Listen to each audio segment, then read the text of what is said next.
Richard, only a few more rides to go before you hang up your boots as a rider. I guess the first question is, why now? Why now? I want to go out on top.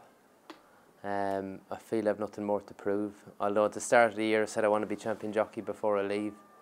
But I think that was before the enormity I've realised what this next career is taking on, between buying yearlings, looking at yearlings, looking after owners, looking for bed feed, bed and feed.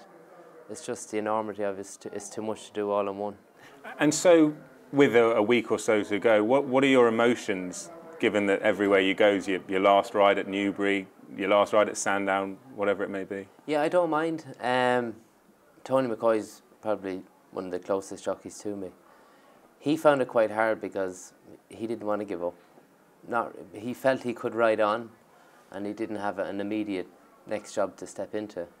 Whereas I do, I know I want to retire because it's on my terms.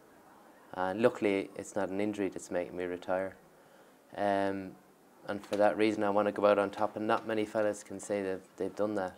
How would you like to be remembered as a rider, Richard? I suppose sympathetic. I had a good pair of hands, and I felt I understood horses very well. And I understood a lot of the English tracks very well, how to ride them. And I made a few boo-boos, who doesn't? But to be remembered, I had a good pair of hands, that'll do me. What would you like to achieve as a trainer? I want to be champion trainer one day. You might think I'm mad sitting here, but I won't stop till I get there. I'm 100% committed.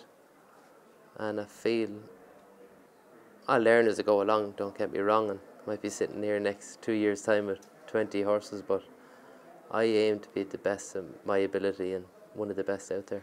Will you be an understanding trainer in terms of... No, playing the jockey.